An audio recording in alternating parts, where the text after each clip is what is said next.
അപ്പോൾ ഇന്ന് ലഞ്ചിന് എന്തൊക്കെയാണെന്ന് നോക്കിയാലോ. ആദ്യത്തെ ടിഫിൻ ഉണ്ടെന്ന് നോക്കാം. 1 2 3 ടിഫിനാണ് ഞാൻ കൊണ്ടുവന്നത്.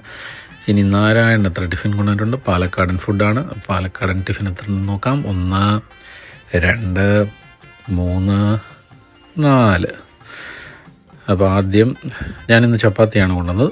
ചപ്പാത്തി കൊണ്ടുവന്ന കാരണമുണ്ട്, ഒരു പ്രത്യേക കറിയുണ്ട്, ഉലുവ ഇലക്കറി.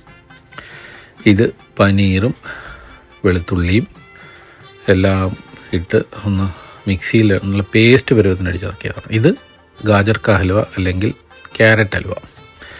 ഈ തണുത്ത സമയത്ത് മാത്രം കിട്ടുന്ന ഹൽവ വെച്ച് ഈ ക്യാരറ്റ് വെച്ചുണ്ടാക്കുന്നത്. ഇത് നാരായണൻ്റെ വെണ്ടയ്ക്ക സാമ്പാർ. ഇത് അരി, പൊന്നിയരി. ഇതാണെങ്കിൽ നമ്മുടെ വഴുതനങ്ങ ഉപ്പേരി, ഒരു ഉപ്പേരി എന്ന് പറയുന്നത്, നമ്മൾ മെഴുക്കുരട്ടി എന്ന് പറയും. പിന്നെ സാധാരണ നാരായണ തൈര്.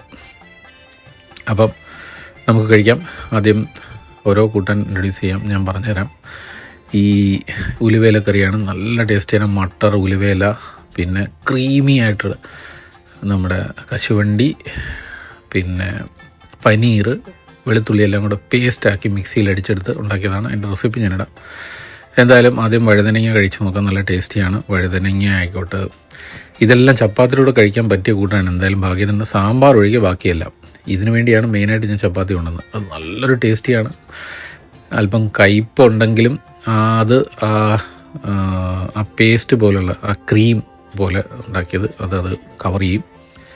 വേറെ പല ഇലകളും നമുക്ക് അതിനകത്തിട്ട് ഉപയോഗിക്കാം. എന്തായാലും ഉലുവ ഇലയാണ് എനിക്ക് ഇഷ്ടപ്പെട്ടത്.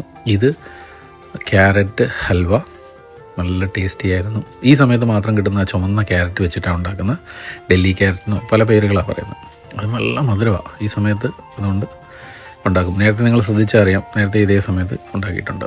ഇത് നാരായണപ്പം ഊണ് കഴിക്കുന്നവർക്ക്, ചോറുണ്ണുന്നവർ കാണേണ്ടവർക്ക് നാരായണൻ കഴിക്കുന്നത് കാണാം. ആഹാ.